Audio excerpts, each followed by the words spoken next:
दोस्तों, स्वागत है आपका और एक नए वीडियो में और एक नए टॉपिक के साथ। मैं हूं डॉक्टर देवू। मैं हूं राजेश। फ्रेंड्स, आज का जो वीडियो है जिसका टाइटल है Pakistan media shocked as Modi talks with Qatar Sheikh Hamad. तो ये तो पाकिस्तान की चलेगी क्योंकि कतर से एक न्यूज आ रही है। आपने हर बार देखी होगी, 2-3 वीडियो हमने उसकी डाली है। जो हमारे नेवी ऑफिसर थे उसको जो सजाएं सुनाई गई थी, उस सजा के ऊपर और मतलब आगे बढ़ी है। उसका रीजन यही है कि उसकी जो बड़ी कोर्ट है कतर की, अब उसमें केस की सुनवाई होगी, वो आगे के प्रोसेस में होगा। लेकिन उसके पहले मोदी जी की मीटिंग हो चुकी है कतर के साथ। हाँ, जो वहाँ के अभी यूएई गए हैं COP 28 को अटेंड करने के लिए। हाँ, उस समय बात हुई। हाँ। तो चलिए दोस्तों, पहले वीडियो देखते हैं। पाकिस्तान को कितनी मिर्ची लगी इस बातों से, वीडियो देखना जरूरी रहेगा। अच्छी लगे तो लाइक शेयर जरूर से कर दीजिएगा और चैनल पर पहली बार अगर सब्सक्राइब नहीं किया तो चैनल को सब्सक्राइब जरूर से कर दीजिए। चलिए स्टार्ट करते हैं। और इस समय एक बड़ी खबर आ रही है, वो बता दें। ये बड़ी खबर दुबई से है। यहाँ प्रधानमंत्री नरेंद्र मोदी ने पीएम मोदी कतर के अमीर तमीम बिन हमद से मिले, क्योंकि कतर की तरफ से जिस तरह से 8 भारतीयों को सजाए मौत सुनाई गई है कि शायद आज प्रधानमंत्री इस मुद्दे पर जरूर कुछ न कुछ अपनी बात कहेंगे। लेकिन इसके बावजूद आप ये समझते हैं कि जो इंडिया अगर उसको कहता है नो, तो फिर वो नहीं होगा। और after lot of pressurising our diplomats, इनसे डेथ पेनल्टी हटा दिया गया है। मैंने देखा है कि अगर आपने डिप्लोमेसी सीखनी है तो आप प्राइम मिनिस्टर मोदी और उनकी टीम से सीखें।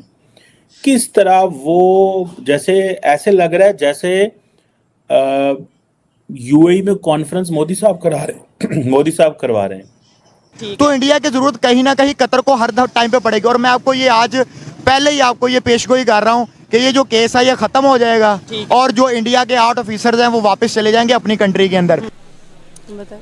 मैं तो ये कहूँगा कि उसी जो ज़मीन पर मक्का और मदीना है, अरब जो पेनिनसुला है ना, वो वहाँ पर दुबई भी है। ठीक है, ये नहीं होना चाहिए था। कतर से चल रहे विवाद में भारत को एक बड़ी सफलता मिल गई है।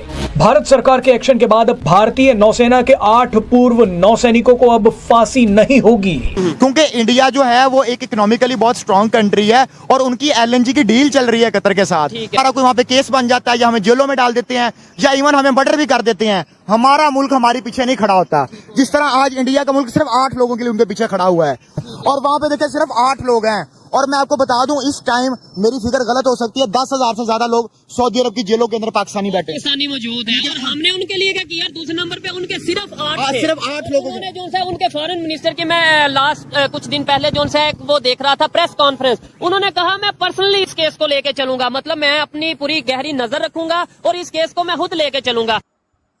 जय हिंद दोस्तों, कतर ने, आप लोगों को पता होगा, बिना किसी सबूत और बिना किसी गवाह के भारत के 8 पूर्व नेवी के जवानों को फांसी की सजा सुना दी थी। कतर के जो कोर्ट है उसने।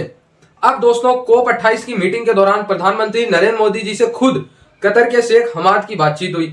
अब दोस्तों, शेख हमाद की जो बातचीत हुई उसमें ये कयास लगाए जा रहे हैं कि प्रधानमंत्री और नरेंद्र मोदी जी और शेख हमाद के बीच शायद 8 जो भारत के पूर्व ऑफिसर्स हैं नेवी के, उनको रिहाई को लेकर बातचीत जरूर हो। अच्छा दोस्तों, केस इंटरेस्टिंग था काफी। पहले कतर ने कह दिया कि भाई फांसी हम देंगे भारत के 8 जवानों को, फिर भारत ने अपील किया। इसके बाद कतर ने अपना फैसला बैक लेते हुए कहा कि अभी हम इस मामले को कोर्ट में और लंबा चलाएंगे।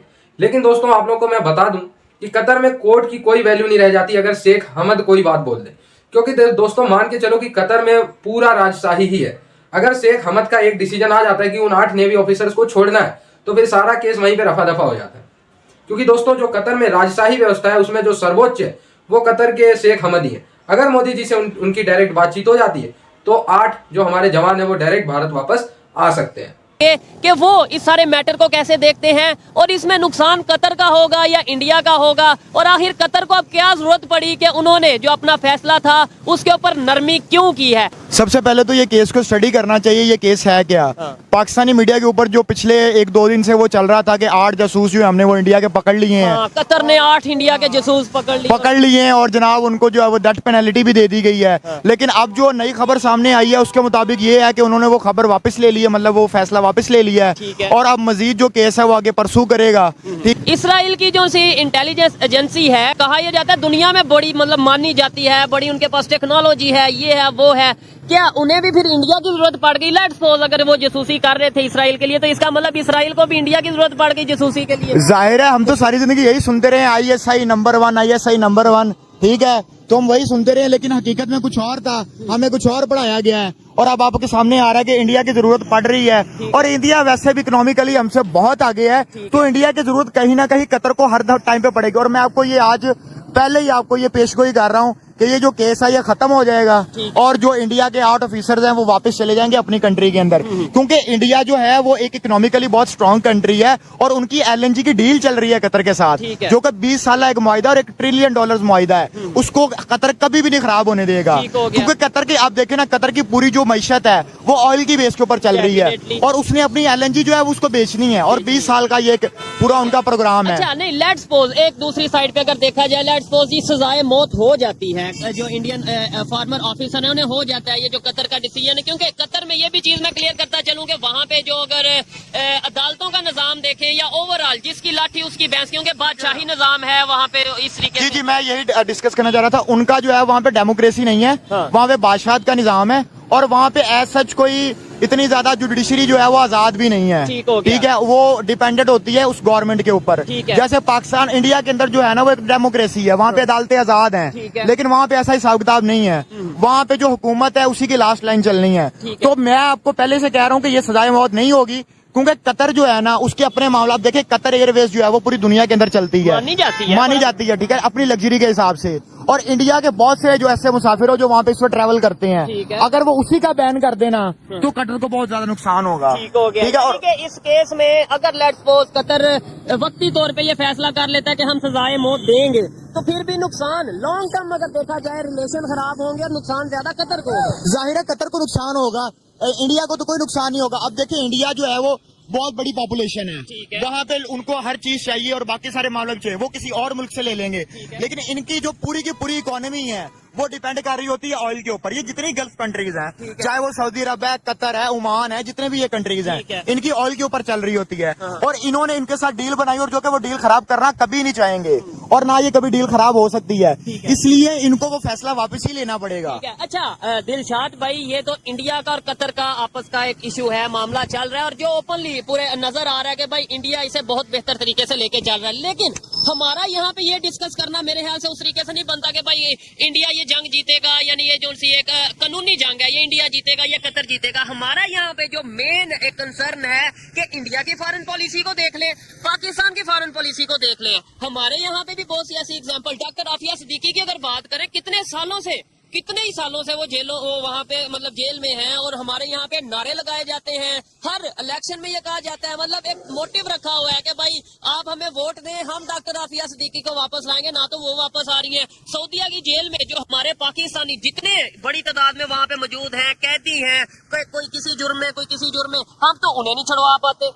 ये बेशरम लोग, इन्होंने सिर्फ इलेक्शन के स्लोगन्स रखे हुए हैं कि हमने इलेक्शन में ये स्लोगन्स लेके जाना है और आवाम से वोट लेके उसको बुद्धू बनाना है। और मुझे ये समझ नहीं आती कि ये लोग जो हमारी पाकिस्तानी कौम है, मेरी पाकिस्तानी कौम को बातों का बुरा लगेगा, लेकिन यार ये जाहिल अवाम को मुझे ये सिर्फ पता करना चाहिए कि ये पिछले 70 साल से ये पॉलिटिशियंस भी, और भी बेचारों पॉलिटिशियंस को तो मैं कुछ कहता भी नहीं हूँ, ये तो बेचारे पपिट है, पीछे जो हैंडलर्स हैं वो इनको कंट्रोल कर रहे हैं। लेकिन आपको शर्म आनी चाहिए कि आप एक इलेक्शन के तौर पे एक स्लोगन्स को लेके आते हैं और उनको अवाम में लेके आके आगे मजाक बनाते हैं। अब हमारी डिप्लोमेसी का हिसाब लगा लें, डॉक्टर आफिया सिद्दीकी जो है उसको कितना अरसा हो गया है, हमारी कितनी पॉलिटिकल पार्टीज हैं जो उस स्लोगन्स के बेस के ऊपर वोट लेके यहाँ पे पावर्स में आई हैं, ठीक है। और हमारे सऊदी अरब के अंदर, कतर के अंदर, इवन कतर के अंदर जो पाकिस्तानी मजदूर जाता है वहाँ पे कितने लोग जेलों में सड़ रहे हैं। यार इनको जरा भी ख्याल नहीं है पाकिस्तानी कौम का। इस्लामिक ब्रदर इस्लामिक मतलब ये है कि ये इस्लामिक नॉन इस्लामिक वाले कंसेप्ट को मैं उस तरीके से नहीं मानता। मैं मानता हूँ कि भाई जिस कंट्री का जहाँ पे मुफाद होता है वो काम करता है, वो बात करता है। लेकिन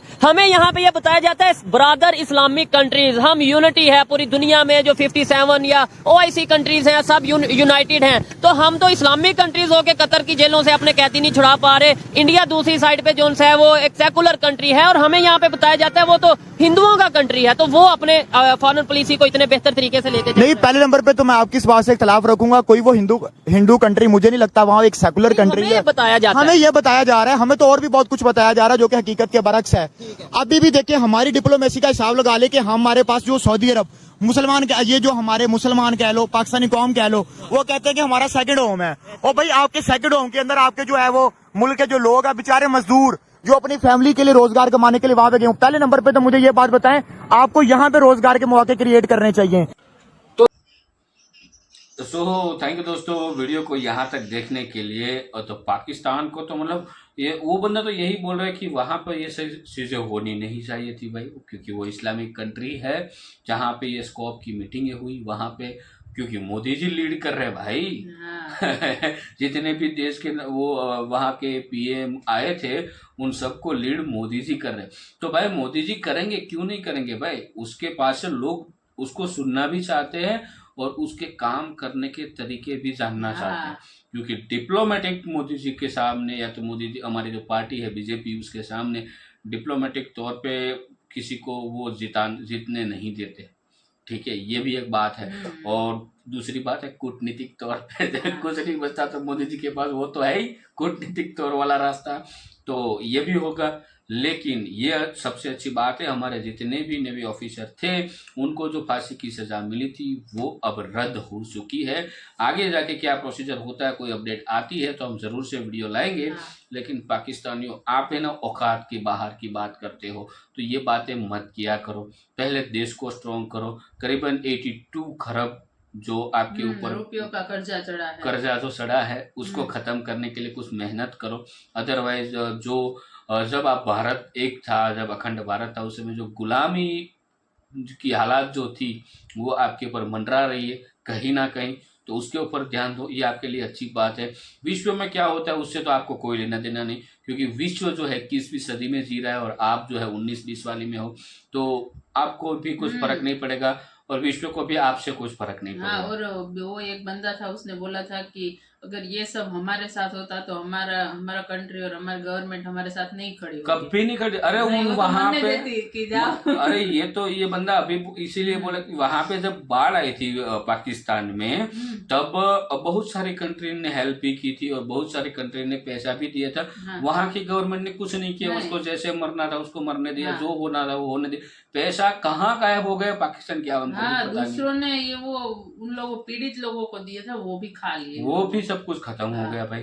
तो यही तो है पाकिस्तान। तो ये तो आवाम को आज आंखें खुल रही है तो उसमें हम कुछ नहीं कर सकते। और खुले तो बहुत ही अच्छी बात है, आपके लिए अच्छी बात है। देखो ये जो बात हो रही है पाकिस्तानियों, उसको पॉजिटिव वे में लिया करो, उसको नेगेटिव वे में मत ले जाओ। पॉजिटिव वे में लोगे तब जाके आपको पता चलेगा कि अब जो पाकिस्तान है वो कहाँ है, तब जाके आपको पता चलेगा। हालांकि है जमीन पे, कोई कहीं नहीं गया है, लेकिन जमीन पे हालात कितनी खराब है वो आप इस न्यूज़ को या तो हम जो बात है कि उसको पॉजिटिव वे में लेके आगे बढ़ोगे तो आपके लिए बहुत ही अच्छी बात है। ऐसा नहीं है कि भारत रातों रात इतना आगे निकल गया। भारत ने कई सालों से मेहनत, हम दोनों देश अलग एक ही दिन में हुए थे ना, तब भारत भी वैसा था, तब पाकिस्तान भी वैसा, दोनों की हालत सेम थी।